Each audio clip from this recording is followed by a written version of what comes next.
Hey, Mark, thanks for joining us today. As a way of getting started, give us a little background on yourself. Yeah, well, before that, two things. First, I want to express some gratitude towards you for having me, and then also for all of the content that you've been producing over the past few years. You have a very unique way of pointing out some absurdities in our profession, but doing it with an intent of, hey, here's an opportunity to get better as opposed to just straight criticism. So thank you for Try. that. And number two, I'm such a big podcast fan, and this is the first podcast I've been on. I'm such a big fan that a lot of my friends have made up a game where if I mention a podcast, they have to take a sip from the beverage they're holding in their hand. So the BWDO crew, I think you all have to drink now. So appreciate you letting me get Now that that out you're of the way. famous. Yeah, but a little bit of background. So born and raised in the Chicagoland area, Elk Grove Village, Illinois, known for their industrial parks. Somebody asked me once, they have houses in Elk Grove Village? Yeah, there's a few. Kind of been in this area my whole life, so I'm a bit of a Chicago trope. Big sports fan, man of a certain age, so huge basketball fan. Was influenced by Michael Jordan and Phil Jackson, and I love comedy, improv comedy. I'm a voracious reader, music, but first and foremost, my family, my wife, and my two kids. That's Yeah. why I do everything I do. Well, looks like you're living in the right place for what you're selling. Is that true? Yeah, I mean, close to an airport first and foremost, right? Because you got to A be able to big get on a airport. plane and get to those super exotic locations like Scranton, Pennsylvania. Yeah. Shout out to Scranton.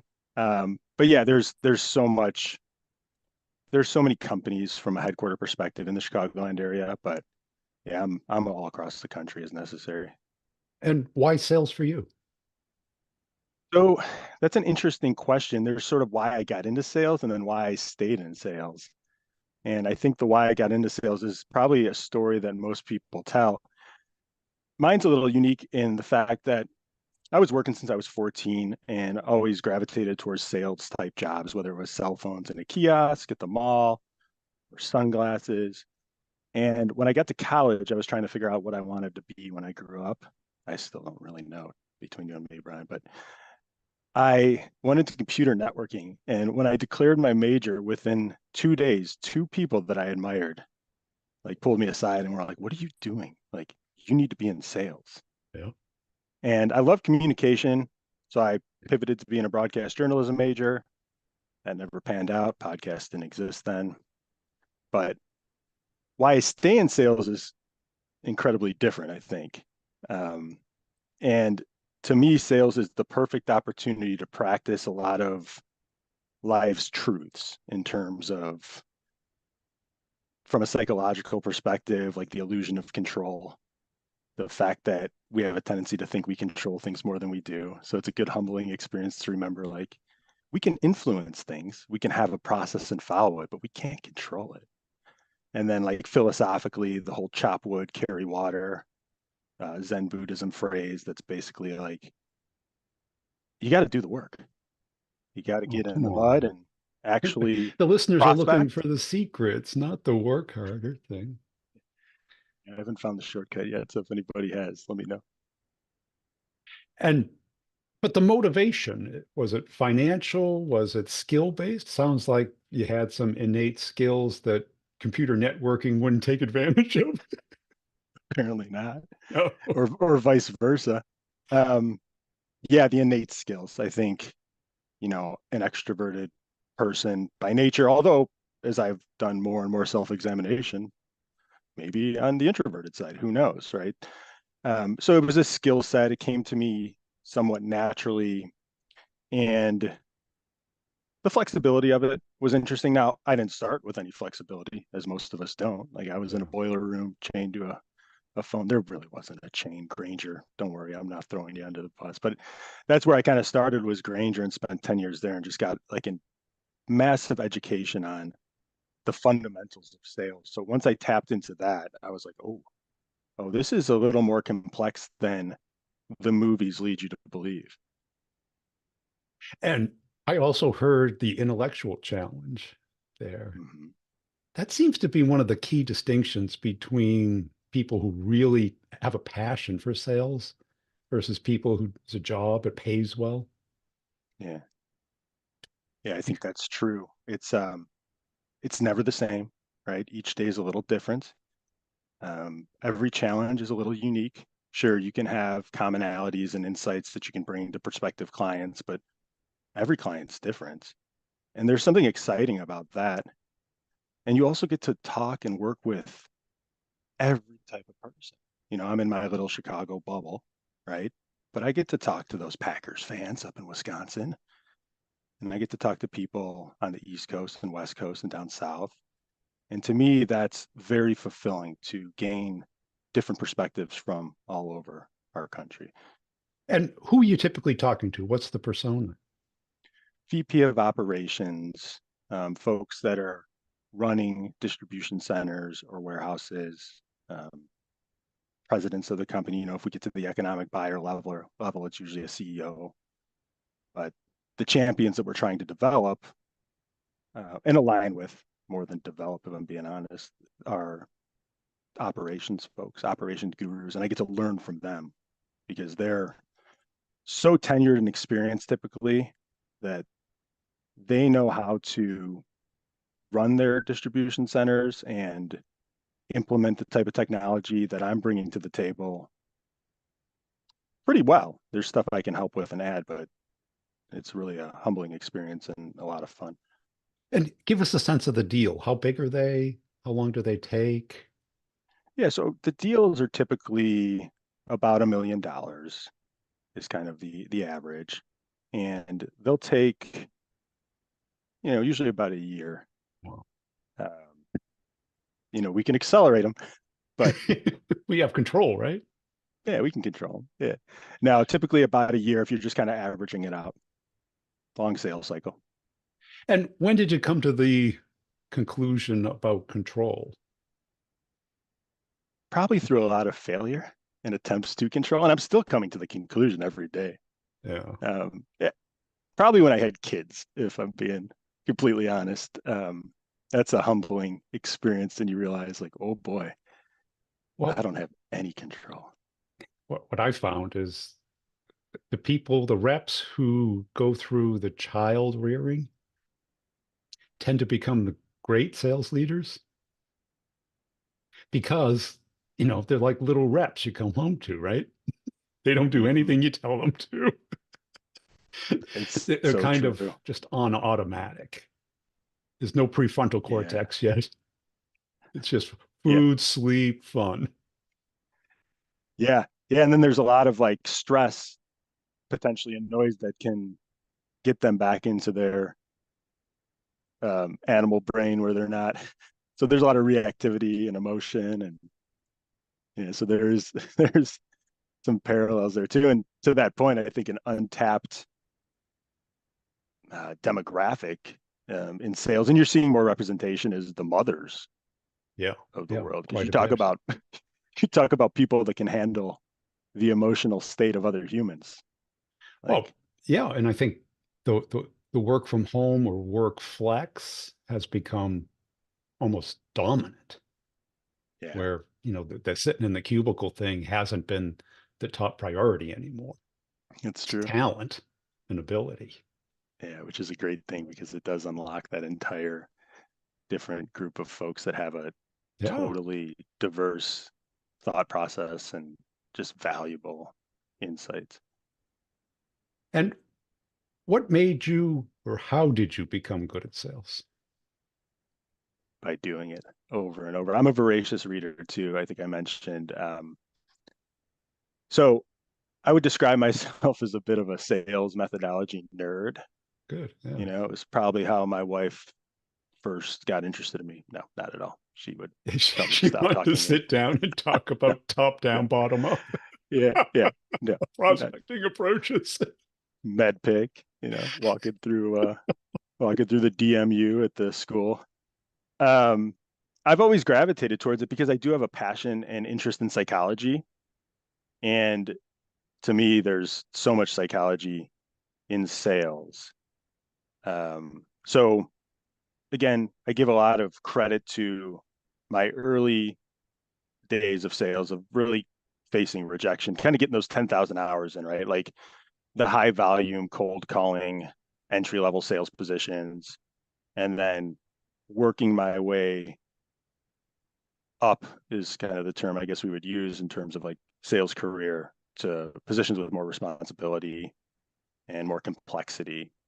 So just going through the process, also borrowing all the good stuff from all the different processes that I've been A, trained on, and B, self-taught, and sort of creating an amalgam of my own process that's true to me. It's not me just trying to follow the Challenger sale or MedPick or value-based selling blindly. It's using all the best parts and mixing them together. Right. Because, if you look at, when I hear med pick, it's like, okay, it's a checklist, not a sales process. Mm-hmm. And Qualification process, qualification. yeah, with an outside looking in, Right.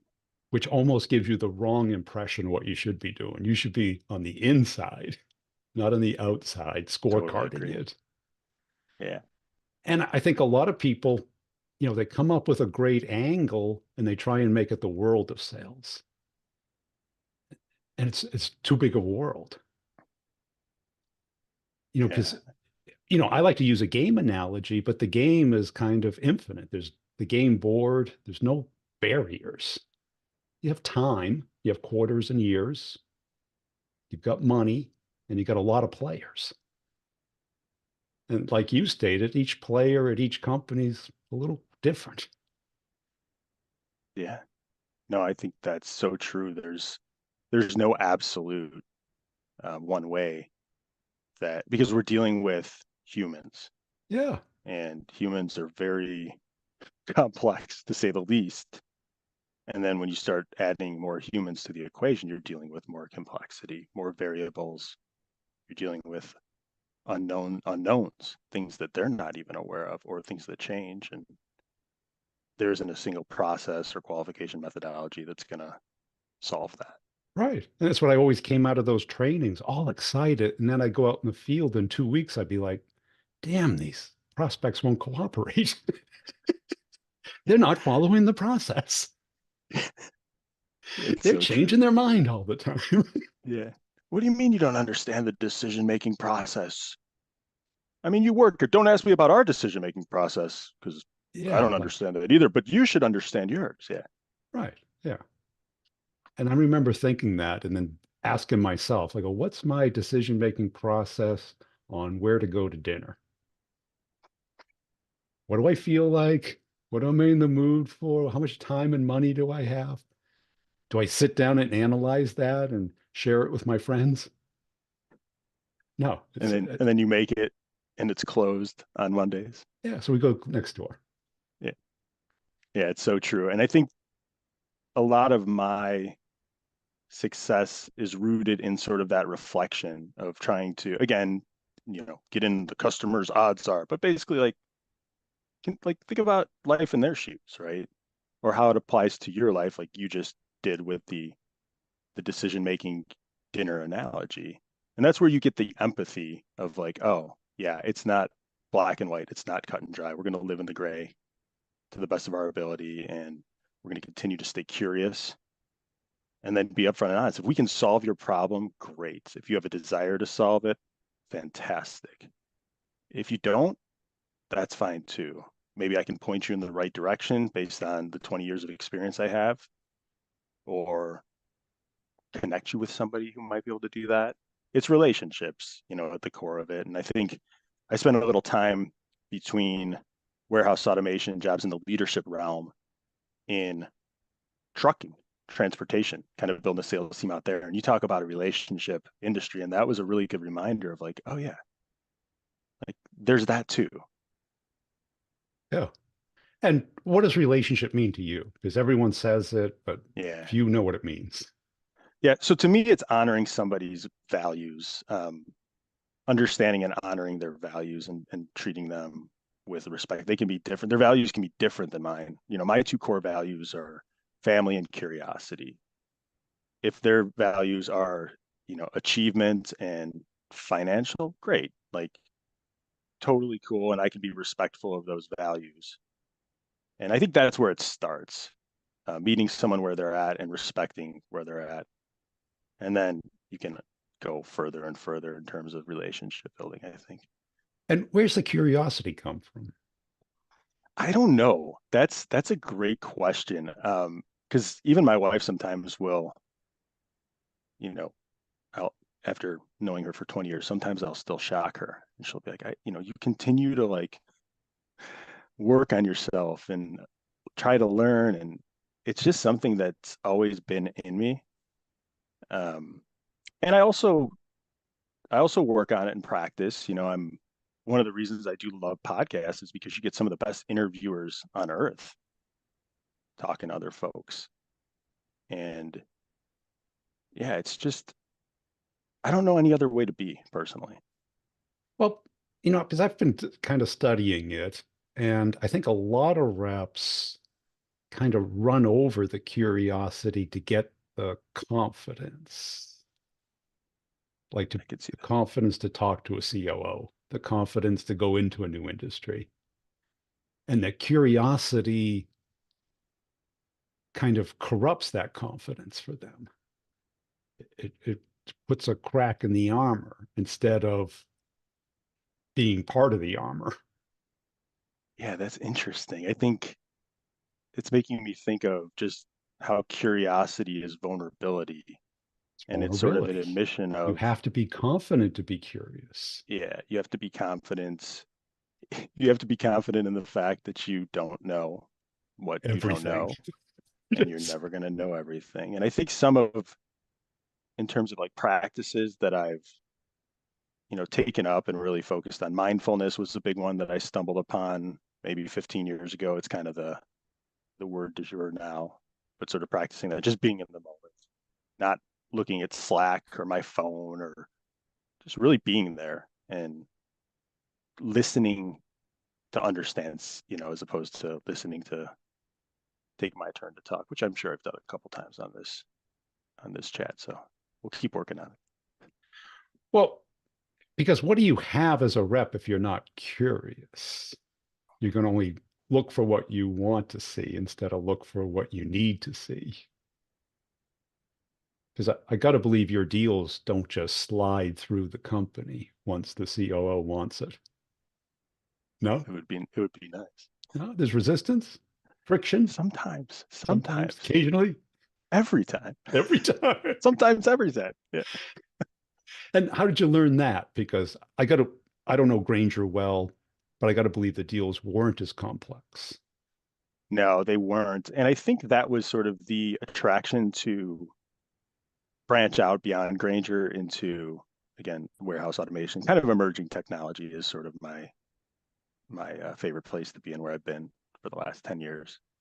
Again, the same way I learned how to set an agenda or write a follow-up email, just by doing it and staying open as I can be. Like, again, I'm a human. There's moments where I wall off. Learning from my mistakes. I think one big thing is like finding humor and joy in the failures. So like one of my favorite things, and anybody who's worked with me, or yeah, I've worked alongside, the unintentional comedy of like a bad sales call, the bombs, right?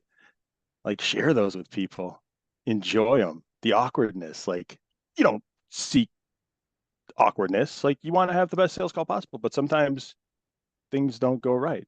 Share those stories.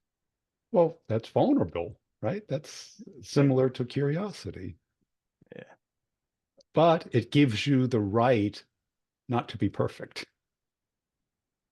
that's huge. and the acknowledgement that you're not perfect. Yeah, that's a big one, and I think something that you hear today a lot about imposter syndrome. Um, and Yeah. it's like everybody has imposter syndrome. That's from the CEO to some extent down to an entry level person. And I think there's something liberating in understanding that, especially what I see with younger reps. It's like, the fake it till you make it thing. I never loved that cliche because it's like, no, work hard till you make it. But the essence of fake it till you make it, I get that. And everybody's kind of doing that to some extent. Well, right, because none of us know what the future is, so we're all kind of moving in this active game that's constantly going with no timeouts. Yeah. And, we have a prediction, we have some kind of forecast, but none of us knows what's next. No, I always think back to like career planning, and if I would have told 19-year-old Mark that he would be selling autonomous mobile robots because people's buying patterns would have shifted, I would have been like, first of all, I would have been like, what happened to your hair, man? Like, where did it go? You've lost a lot of it. And then I'd be like, I don't know what you're talking about, 44-year-old Mark. Like, doesn't even exist right now. But how did you adapt to such a dramatic increase in the complexity of the sale? Dollar amount, more people, less known. Mm-hmm. I mean, even I Yep. know who Granger is. Right. Yeah. I've been fortunate that, and again, we kind of look back and we sort of shape our narrative to have it make sense, right? But it was sort of a gradual step into the higher complexity. From Granger, I went to a company called Pack Size. I think you talked to Sasha, who was a peer of mine, and those are a little bit of smaller deals, but a very disruptive, like fantastic technology. Yeah, And then to he was Six a great River and rep. out. Yeah, so it's like it happened gradually, and then the one thing I think that does separate me is I learned this at Granger again. What a place to start a sales career at. I can't say enough about Granger, and it still is. I still have friends there that have celebrated their 20th anniversary. My hiring class was strong, or it was just big, one of the two. But when I get into these new roles, and if it's a technology, because a lot of them, if they're emerging technologies, nobody really knows much about them. I put in the self-study work, and really what I do is I apply, again, basketball, Chicagoland. So a lot of my first sort of mentors are from the world of basketball. So Coach John Wooden and his 4 laws of learning, so it's explanation, demonstration, imitation, repetition. And that was a big thing that unlocked like how to go get what I needed. So yeah, sure. In sales, they'll give you the explanation. Really what's missing is the demonstration oftentimes, what I experienced. Yeah. So I hold myself accountable for getting that myself. That's on me. Anything that the company can add is just a bonus. And plus, you need those reps. Where Granger, you were getting the reps, but here you're probably much fewer reps just by the sheer dollar size. Yeah, fewer reps. So again, something that would make me cringe back in the day was role playing. Um, but now it's like we do it, my peers and I, in Do order to you? be able to, yeah, Yeah. yeah, and we look forward to it again, and we do it in a way that's fun and not cringy. Maybe it is cringy. It probably is for some people. It's not for me because I know the value of the repetitions, and it's part of the way I learn. And maybe it isn't for everyone, but for me it is. I have to get the reps Of in. course it is. Yeah. I would think so, but Well, the problem is most people get the reps in large real deals where, it goes wrong or it doesn't go as right as you'd like it to, and there's no do-over. yeah, that's true. I think you can get the reps at the early part of the sales cycle on a more complex deal, and then you have to sort of rely and understand on the process as you go through it. And I've always been a process oriented person that I enjoy a good process, and I also will make a process mine. Again, there's like the non-negotiables that they're going to want, and I will check those boxes gladly. But then it's like, how can I, like something as simple as a CRM, how can I utilize a CRM for my benefit? The CRM is not going anywhere. No, So they're not going to give up on it. no, I think it's here to stay. I I think think you're CRM right, technology is here. unfortunately. I hate to break it to you. It's not a trend. No, I think it's here. Yeah. Well, I think too many reps practice the plays and forget the process, which is the whole game. Yeah. And get really good at that first call, the presentation, the demo. but then where's the ball? Right? Yeah. Where do we toss it next? Yeah. Now what do we do? We got an order, right? Yeah, you drop back, you've got the perfect protection, but there's no receivers. They forgot to put the receivers in on the field sometimes even. Well, that's the part that I always saw missing was that after that, great first call, or maybe you have a demo second call, or even a proof of concept, nobody really talks about the rest of it. But that's Mm. where the deals either close or they don't. That's why they slip, stall, or minimize. How'd you learn all that? Was that probably a deal size or pack size? Yeah, pack size again, and then leading a team at pack size as well, and really starting to mentor folks is when I started getting those reps in. I always enjoyed helping others out and kind of sharing like my mistakes. Folks did it for me as well, so the old pay it forward. Just try to live in service as much as I can. But then the unknown benefit of that was like, oh, I'm getting more reps in. And I always say it to mentees too, like you're going to end up teaching me as much, if not more, than I teach you. And that's totally the case. And if you're a good coach or leader, eventually they should be better than you as well. So at Pack Size, I mentored a ton of people. They gave me that opportunity, which was great. And then I had an opportunity to lead a team. And it was interesting because you were getting those reps in and you could kind of see from a high level more of the entire process. But the muscles that were involved in the earlier stuff were starting to atrophy. And that's why eventually I was like, I'm going back to individual contributing because I love it so much. But yeah, I think sharing in others' opportunities and strategy building was very helpful. Yeah. Because it's like business school goes to case study based, which is the reps. Mm-hmm. And it's so much easier when you're not emotionally engaged in the deal to kind of see the issues Mm-hmm. because your own needs aren't blinded. So true.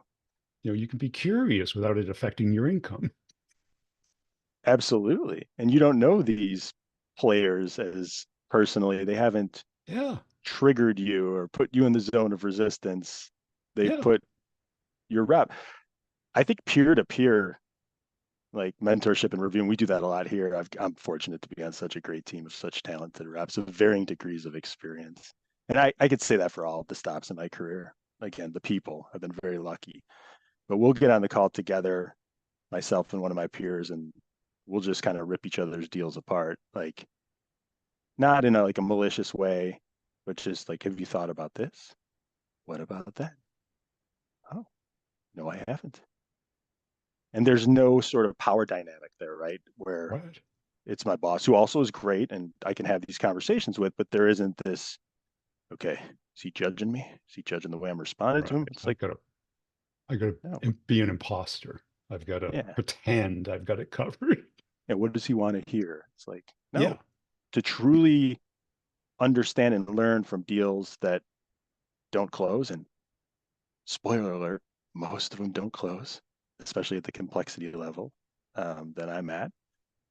You really have to be open to exploring all of the areas and find what you could have done differently. And I can do that in any deal.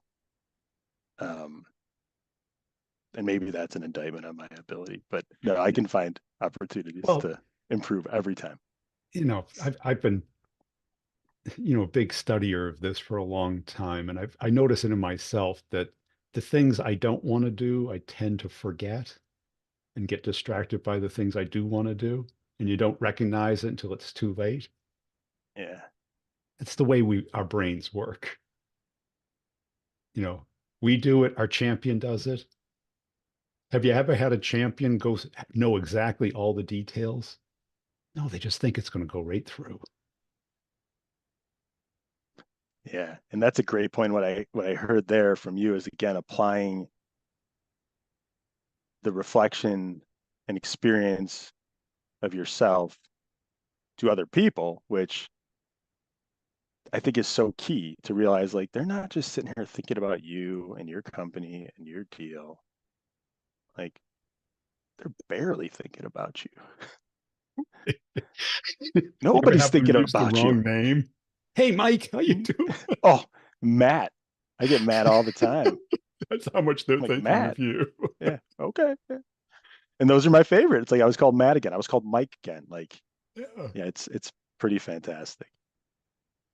And that peer to peer, I think that's the future. If reps can do that, because the only thing I got really out of a QBR was listening to other people's deals.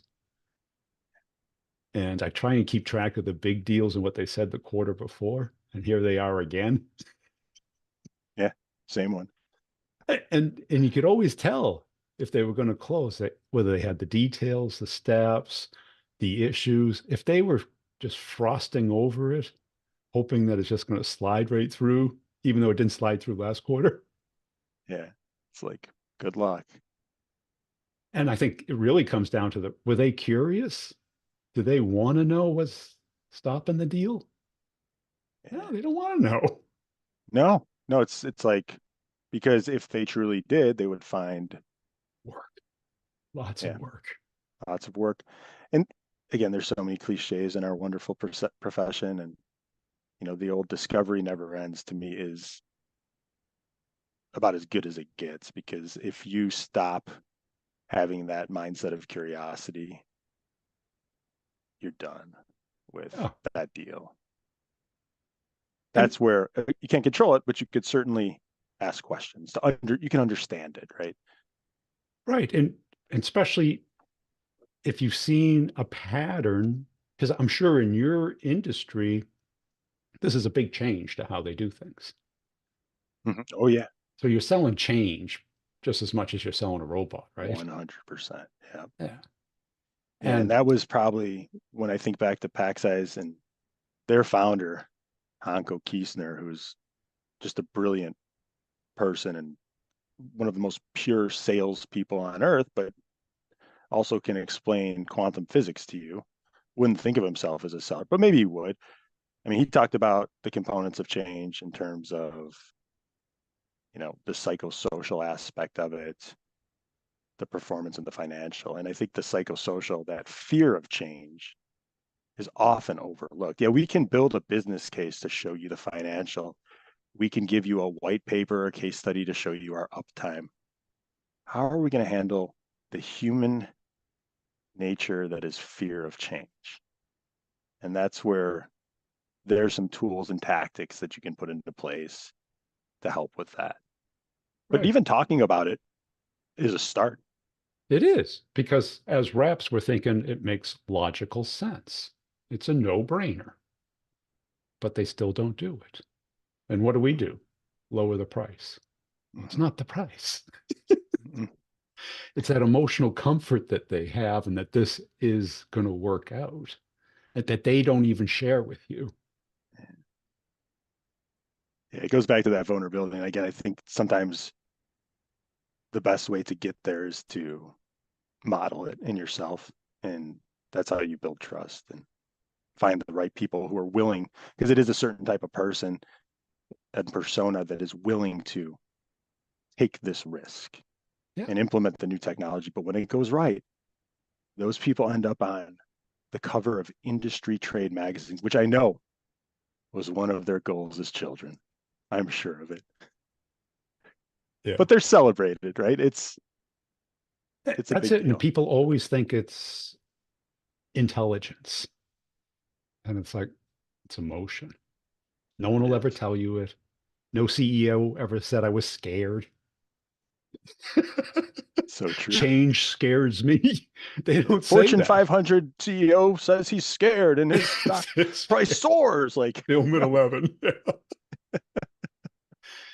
And, there's no sales process around that, right? It's like you've got to anticipate it and assume it's going to be there, even though no one's telling you that they're scared. mm-hmm. And I got to get them comfortable with this change. Yeah, that's the challenge. Yeah. But it's also like the best part of it It's because the it helps puzzle. Yeah, but it helps us tap into that within us if we're open enough to it. And that's again back to why I stayed in sales. It's all of that. I'd rather be doing nothing else than exploring all of that with folks. Um, yeah, it's the best. Cool. Hey, really appreciate your time today, Mark. Where can people go to connect and follow you?